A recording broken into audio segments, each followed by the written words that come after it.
Hi friends, ఎలా ఉన్నారండి? అందరూ బాగున్నారా? మనం ఈరోజు వీడియోలో బ్లౌజ్ యొక్క సైడ్ భాగానికి పర్ఫెక్ట్గా స్టిచ్చింగ్ అనేది ఏ విధంగా వేసుకోవాలి అంటే నీట్ ఫినిషింగ్ వచ్చేలా ఎలా ఎక్స్ట్రా కుట్లు వేసుకోవాలో కూడా తెలుసుకుందాము. ఇక నేను బ్లౌజ్ యొక్క బ్యాక్ పార్ట్ని, ఫ్రంట్ పార్ట్ని, హ్యాండ్స్ భాగాన్ని కుట్టాను. ఇలా కుట్టిన తర్వాత మనం ఇలా ఉల్టా సైడ్ వేసుకోవాలి. వేసుకొని సైడ్ జాయింట్ అనేది వేసుకోవాలి. ఇలా వేసుకున్నప్పుడు ఈ ఖర్చు భాగాలు, ఈ చంక భాగం దగ్గర ఇక్కడ చూడండి, మనకి ఇక్కడ ఫ్రంట్ పార్ట్, బ్యాక్ పార్ట్ ఇలా వేసుకున్నప్పుడు రెండు ఖర్చు భాగాలు ఇక్కడ మనకి సమానంగా రావాలి, పై వైపుకు ఉండాలి. అదేవిధంగా కింద హ్యాండ్ భాగం దగ్గర అన్నీ సమానంగా రావాలన్నమాట. ఒకవేళ మీకు రాకపోయినట్లయితే అంటే మీకు ఫ్రంట్ పార్ట్ ఎక్కువ వచ్చింది అనుకున్నాం, ఒకవేళ వచ్చినప్పుడు ఈ చంక భాగం దగ్గర ఇక్కడ ఒక 1/2 ఇంచు లేదా ఒక 1/4 ఇంచు బయటికి కుట్టు అనేది వేసుకోవాలి. మీకు ఫ్రంట్ పార్ట్ ఎక్కువ వచ్చినప్పుడు, లేదా షేప్ బెల్ట్ దగ్గర కూడా వేసుకోవచ్చు. ఒకవేళ బ్యాక్ పార్ట్ ఎక్కువ వచ్చింది అనుకోండి, సేమ్ ఇదే విధంగా ఈ చంక భాగం దగ్గర ఒక 1/4 ఇంచు బయట వైపు వేసుకోవాలి. అంటే ఇక్కడ మీకు ఫ్రంట్ పార్ట్ ఎక్కువ వచ్చినా లేదా బ్యాక్ పార్ట్ ఎక్కువ వచ్చినా కూడా చంక భాగం దగ్గర కొంచెం మీరు కుట్టు వేసుకుంటే సరైతుంది. జస్ట్ ఒక 1/4 ఇంచు లెవెల్, 1/2 ఇంచు లెవెల్, మరీ ఎక్కువ వస్తే కనుక మీరు తప్పుగా కుట్టినట్టు అనమాట. ఓకేనా? ఇక నాకైతే రెండు కరెక్ట్గా వచ్చాయి. ఇలా వచ్చినప్పుడు ఇక్కడ ఈ చంక భాగం దగ్గర రెండు ఖర్చు భాగాలు ఇలా పైవైపు ఉండాలి, రెండు సమానంగా కలవాలన్నమాట, పైకి కిందికి రావద్దు. మీకు ఇక్కడ ఈజీగా ఉండడానికి నేను పిన్స్ అనేవి పెడుతున్నాను. చూడండి, ఇలా వేసుకున్న తర్వాత ఇక్కడ మీకు కింది వైపు చూపిస్తున్నాను. చూడండి, ఈ కింద కూడా ఫ్రంట్ పార్ట్, బ్యాక్ పార్ట్ రెండు సమానంగా రావాలి. చూడండి ఈ విధంగా. ఇక్కడ మీరు ఒకటి గమనించండి, ఫ్రంట్ పార్ట్ అనేది క్రాస్ పార్ట్. మీకు కొంచెం తేడా వచ్చినా కూడా క్రాస్ పార్ట్ కాబట్టి అడ్జస్ట్ అవుతుంది. ఓకేనా? ఇలా ఇక్కడ కింద కూడా పిన్ అనేది పెట్టాను. తర్వాత ఇక్కడ హ్యాండ్ లూజ్ దగ్గర చూడండి, ఈ చంక భాగం దగ్గర ఇలా సరి చూసుకుంటూ ఈ హ్యాండ్ భాగాన్ని సరి చేసుకోవాలి. చూడండి ఇలా. ఒకవేళ మీకు హ్యాండ్ భాగము ఎక్కువ వచ్చినా తక్కువ వచ్చినా సైడ్ మిగులుతుంది కదా క్లాత్ అనేది, మీరు పూర్తిగా కుట్టిన తర్వాత కట్ చేసుకొని లెవెల్ చేసుకోవచ్చు. చూడండి ఇలా ఇలా హ్యాండ్ భాగం చూసారా? ఈ విధంగా ఇక్కడ కూడా ఒక పిన్ అనేది పెట్టేసుకోవాలి. చూడండి ఇలా మనం పెట్టేసుకున్నాం కదా. ఇలా విధంగా పెట్టిన తర్వాత ఇప్పుడు మార్కింగ్ అనేది పెడుతున్నాను. మీకు ఆల్రెడీ కట్ చేసేటప్పుడు పెట్టాను, మళ్ళీ ఇక్కడ వీడియో కోసం పెడుతున్నాను. ఇక్కడ హ్యాండ్ లూజ్ అనేది 5 ఇంచులు, జస్ట్ ఒక 2 డాట్స్ ఎక్కువ తీసుకుంటున్నాను. ఇలా తీసుకున్న తర్వాత ఇక్కడ మన చంక భాగం దగ్గర 2 ఇంచులు అనమాట. మనం ఎప్పుడు కానీ ఎక్స్ట్రా ఖర్చు అనేది 2 ఇంచులు తీసుకుంటాం కదా, మనం ఎంత ఎక్కువ తీసుకున్నామో అంత మార్కింగ్ పెట్టుకుంటే సరిపోతుంది. మీరు 2 ఇంచులు ఎక్స్ట్రా తీసుకున్నారనుకోండి, 2 ఇంచులు. 1.5 ఇంచు ఎక్స్ట్రా తీసుకుంటే 1.5 అనమాట. ఇక్కడ దాదాపు అయితే 2 ఇంచులు తీసుకుంటాం.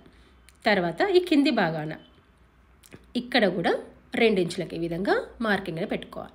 ఇలా మార్కింగ్ పెట్టుకొని ఈ చంక భాగం దగ్గర నుంచి ఈ కింది లైన్ని కలుపుకోవాలి. చూడండి ఈ విధంగా. ఇక్కడ ఆల్రెడీ మార్కింగ్ ఉంది, మళ్ళీ మీకు ఇక్కడ చూపిస్తున్నాను. కింద ఈ విధంగా మార్కింగ్ అనమాట. ఇలా మార్కింగ్ పెట్టుకున్నాం కదా. ఇలా ఏ విధంగా మార్కింగ్ ఉందో సేమ్ అదే విధంగా కుట్టు అనేది వేసుకోవాలంటే స్ట్రైట్గా ఒక లైను లాగా, ఒక గీతలాగా రావాలన్నమాట. ఈ చంక భాగం దగ్గర కుట్లు వేసేటప్పుడు కరెక్ట్గా రావాలి. చూడండి ఇక్కడ మీరు స్టార్టింగ్ ఎండింగ్ ఖచ్చితంగా రివర్స్ కుట్టు అనేది వేసుకోవాలి. చిన్న కుట్టు పెద్ద కుట్టు అనేది మీ చాయిస్ అన్నమాట. మీరు మరీ చిన్న కుట్టు అవసరం లేదు, నార్మల్గా చిన్న కుట్టు పెట్టుకుంటే సరిపోతుంది. ఇక్కడ చూడండి, ఈ చంక భాగం దగ్గర ఇలా రెండు ఖర్చు భాగాలు పైవైపు ఉండాలి, రెండు సమానంగా కలవాలి. మీకు ఈ చంక భాగం బట్టే మీకు ఫిట్టింగ్ అనేది కరెక్ట్గా వచ్చిందో లేదో తెలుస్తుంది. చూడండి ఇలా ఇలా చూసుకొని ఇక్కడ కూడా ఈ షేప్ బెల్ట్ దగ్గర కూడా కరెక్ట్గా సరి చూసుకోండి. మీరు మరీ లాగినట్లయితే ఫ్రంట్ పార్ట్ని పెద్దగా వస్తుంది, మరి లాగకండి. ఎక్కడ క్లాత్ని అక్కడే సరి చేసుకోండి. ఫ్రంట్ పార్ట్ క్రాస్ పార్ట్ కాబట్టి మీరు ఎగ్గితే సాగుతుంది అన్నమాట. ఇలా చివరి భాగాన కూడా రివర్స్ కుట్టు అనేది వేసుకోవాలి. ఇక్కడ చూడండి, మనం ఒక కుట్టు అనేది వేసాం కదా, చూసారు ఇక్కడ మనకి కుట్టు అనేది కనబడుతుంది. ఇలా వేసుకున్న తర్వాత మళ్ళీ దీని ఒక పక్క భాగాన ఎక్స్ట్రా కుట్లు వేసుకోవాలి కదా. ఏ విధంగా వేసుకోవాలి అంటే కరెక్ట్గా ఒకే గ్యాప్ అనేది ఉండాలన్నమాట. ఇక్కడ మీరు ఏంటంటే పక్కన ఒక పాదం లెవెల్లో ఒక 3 నుంచి 4 ఎక్స్ట్రా కుట్లు వేసుకోవాలి. కరెక్ట్గా పక్కన ఒకే డిస్టెన్స్లో రావాలి. ఎందుకంటే మీరు ఫ్యూచర్లో బ్లౌజ్ టైట్ అయిందనుకోండి, ఒక కుట్టు విప్పితే మళ్ళీ మిగతా కుట్లనే ఉండాలి. మీరు క్రిస్ క్రాస్ అంటే అటుది ఇటుది వేశారనుకోండి, ఒక కుట్టు విప్పితే ఇంకొక కుట్టు అడ్డు వస్తుంది. అట్లా కాకుండా ఒక పాదం లెవెల్లో, ఇది చూసారా, ఇది పాదం అంటారు. కరెక్ట్గా ఈ పాదం గ్యాప్లో రావాలన్నమాట. ఒకే విధంగా మీరు ఒక చోట ఎక్కువ కానీ ఒక చోట తక్కువ కానీ పట్టద్దు. కరెక్ట్గా ఈ కుట్టుకి ఎడ్జ్ బాగానే స్టార్ట్ చేయండి. ఈ పాదం భాగం అనేది చూడండి, ఈ విధంగా ఈ పాదం అనేది కరెక్ట్గా కుట్టుకి ఎడ్జ్కు ఉంది.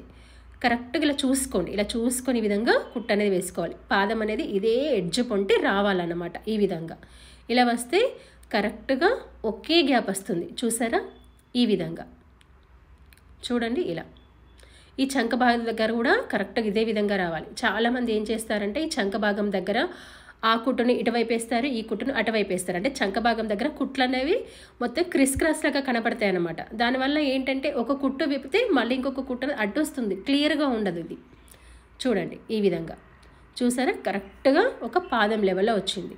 సేమ్ ఇదే విధంగా ఇంకొక 2 కుట్లు కూడా వేసుకోవాలి. దాదాపుగా మొత్తం మనకు 4 కుట్లు వేసుకుంటే సరిపోతుంది. మినిమం 3 వేసుకోవాలి, 4 వరకు కూడా వేసుకోవచ్చు. మరి 2 కుట్లు అయితే వేసుకోకండి, ఒక కుట్టు విప్పితే మరి ఒక కుట్టే ఉంటుంది. కాబట్టి మినిమం అయితే 3 నుంచి 4 వరకు వేసుకోవచ్చు. చూడండి, మీరు కావాలంటే కుట్టిన తర్వాత మళ్ళీ తిప్పి బ్లౌజ్ పీస్ని వేసుకోవచ్చు. నాకు ఇదే విధంగా అలవాటు, నేను ఇదే విధంగా వేస్తున్నాను. మీకు ఏ విధంగా అలవాటు అదే విధంగా వేసుకోండి. ఇక్కడ ఏంటంటే చివరి భాగానికి వచ్చేసాక బ్లౌజ్ పీస్ని తిప్పి మళ్ళీ రివర్స్ వేసుకోవచ్చు అన్నమాట, మీరు కావాలి అనుకున్నట్లయితే. చూడండి, ఇలా 4 కుట్లు అనేవి వేసుకున్నాం. చూడండి, మీరు ఇక్కడ ఎక్స్ట్రా దారాలు ఎప్పటికప్పుడు కట్ చేసుకోండి, నీట్ ఫినిషింగ్ అనేది ఉంటుంది. చూడండి, ఈ విధంగా కరెక్ట్గా ఇక్కడ మనము 4 కుట్లు వేసుకున్నాము. కుట్టుకి కూడా గ్యాప్ అనేది ఒకే విధంగా ఉంది. చూడండి, స్టార్టింగ్ నుంచి ఎండింగ్ వరకు ఒకే గ్యాప్ ఉంది. ఒక దగ్గర ఎక్కువ కానీ ఒక దగ్గర తక్కువ కానీ లేదు. ఈ చంక భాగం దగ్గర ఏమవుతుందంటే ఒక కుట్టు విప్పితే ఇంకొక కుట్టు అనేది నీట్గా ఉండాలి. కొంతమంది ఇటువైపు వేస్తారు, ఇటువైపు వేస్తారు. ఇలా వేస్తే మనకి కుట్టు అనేది కరెక్ట్గా విప్పరాదనమాట. ఫ్యూచర్లో టైట్ అయినప్పుడు ఒక కుట్టు విప్పితే మిగతా 3 కుట్లు అనేవి కరెక్ట్గా ఉండాలి. ఆ తర్వాత ఈ సైడ్ భాగానికి ఈ చంక భాగం దగ్గర హ్యాండ్స్ అనేవి కొంతమందికి ఎక్కువ తక్కువ వస్తాయి కదా కుట్టిన తర్వాత, అవి ఇలా కట్ చేసుకొని సరి చేసుకోవాలి. నాకైతే కరెక్ట్గానే వచ్చింది. మీకేమైనా ఎక్కువ తక్కువ వస్తే ఇలా ఈ చంక భాగం నుంచి పై వైపుకు కట్ చేసుకోవాలి. మన కింద ఎట్లాగో సమానంగానే ఉంటుంది. ఎక్కువ తక్కువ వస్తే కనుక హ్యాండ్ భాగాలే వస్తాయి. అయితే కొంతమంది సైడ్ భాగానికి ఏం చేస్తారంటే ఇలా లోపల వైపుకి చూడండి, 2 భాగాలు ఇలా లోపల వైపుకి ఫోల్డింగ్ చేసుకొని కుట్టు అనేది వేస్తారు. అంటే ఓవర్లాక్ లేకపోతే, ఓవర్లాక్ ఉంటే ఏమి కాదు, ఓవర్లాక్ లేకపోతే ఇలా లోపలికి ఫోల్డింగ్ చేసి కుట్టు వేస్తారు. ఒకవేళ ఓవర్లాక్ లేకపోయినా కూడా మీరు ఏంటంటే ఫస్ట్ చివరి భాగాన్ని అయితే కుట్టు వేసుకోండి. ఈ విధంగా అంటే ఓవర్లాక్ లేకపోయినా లోపల వైపు ఫోల్డింగ్ చేసి కుట్టాల్సిన అవసరం లేదు. మీరు ఏంటంటే ఖర్చు మరీ ఎక్కువ పెట్టారనుకోండి, కొంచెం ఉబ్బుగా కనబడుతుంది. కాబట్టి లోపలికి ఫోల్డింగ్ చేసి కుట్టాల్సిన అవసరం అయితే లేదు. ఇలా చివరి భాగాన కుట్టు వేసుకోండి. కొంతమంది ఏం చేస్తారంటే ఖర్చు అనేది ఎక్కువ పెడతారు. అంటే మరీ సన్నగా ఉన్న వాళ్ళకి ఖర్చు ఎక్కువ పెట్టారనుకోండి, ఎంతవరకైనా వేసుకోవచ్చు, ఎంత లావున్నా వేసుకోవచ్చు అన్నట్టుగా ఖర్చు బాగా పెడతారనమాట. అలా బాగా పెట్టినప్పుడు ఫిట్టింగ్ అనేది కరెక్ట్గా ఉండదు. సైడ్ ఫిట్టింగ్ అనేది కరెక్ట్గా ఉండాలి అనుకున్నట్లయితే ఇక్కడ ఈ సైడ్ భాగాన్ని ఇలా చిన్నగా కటింగ్ అనేది ఇవ్వాలి. ఇలా బ్లౌజ్కనే కాదు, మీరు పంజాబ్ డ్రెస్కి కూడా ఇలా సైడ్కి చిన్న కటింగ్స్ అనేవి ఇస్తే ఫిట్టింగ్ అనేది కరెక్ట్గా ఉంటుంది. లేకపోతే సైడ్కి ఉబ్బుగా ముడతలు పడినట్టుగా మనకి లుకింగ్ అనేది నీట్గా ఉండదన్నమాట. ఇలా చిన్న కటింగ్ ఇవ్వడం వల్ల మీరు ఖర్చు ఎక్కువ పెట్టినా కూడా ఫినిషింగ్ అనేది బాగుంటుంది. ఎప్పుడు కానీ ఖర్చు ఎక్కువ పెడితే నీట్గా అయితే ఉండదు. ఎంత పెట్టాలో అంతే పెట్టాలి, ఎక్కువైతే పెట్టొద్దు. చూడండి, ఇలా చిన్న కటింగ్స్ ఇవ్వడం వల్ల ఈ విధంగా నీట్ ఫినిషింగ్ అనేది ఉంటుందన్నమాట. ఇలా మనం ఇటువైపు కుట్టు అనేది వేసుకున్నాం కదా, సేమ్ ఇదే విధంగా మనం రెండో వైపున కూడా కుట్టు అనేది వేసుకోవాలి. చూడండి, ఇలా కరెక్ట్గా ఒకే గ్యాప్ వచ్చే విధంగా ఇలా 4 కుట్లు అనేవి వేసుకున్నాము. తర్వాత సైడ్ భాగాన ఒక కుట్టు వేసుకొని చిన్న కటింగ్ అనేది ఇచ్చాం. చూసారా, ఈ విధంగా సేమ్ ఇదే విధంగా ఇక్కడ నేను రెండో వైపు కూడా కుట్టాను. చూడండి, ఇలా నీట్గా ఫినిషింగ్ చేసుకోవాలి. అయితే మనకు కరెక్ట్గా వచ్చిందో లేదో తెలుసుకోవడానికి మీరు సీదా వైపున కూడా చెక్ చేసుకోవచ్చు. ఇక్కడ సీదా వైపున ఈ చంక భాగం దగ్గర చూడండి, మనకి కరెక్ట్గా 2 ఖర్చు భాగాలు పై వైపుకు రావాలి చంక భాగం దగ్గర అని చెప్పాను కదా. చూడండి, ఇలా మీకు ఇక్కడ 2 హ్యాండిల్ కూడా చూపిస్తున్నాను. చూడండి, ఇలా చూసినట్లయితే కరెక్ట్గా చూడండి 2 సమానంగా వచ్చాయి ఈ చంక భాగం దగ్గర. ఇక్కడ మనకి ఏంటంటే కొంతమందికి పైకి కిందికి వస్తుంది. ఈ 2 సమానంగా వస్తేనే సైడ్ జాయింట్ అనేది పర్ఫెక్ట్గా వచ్చిందనమాట.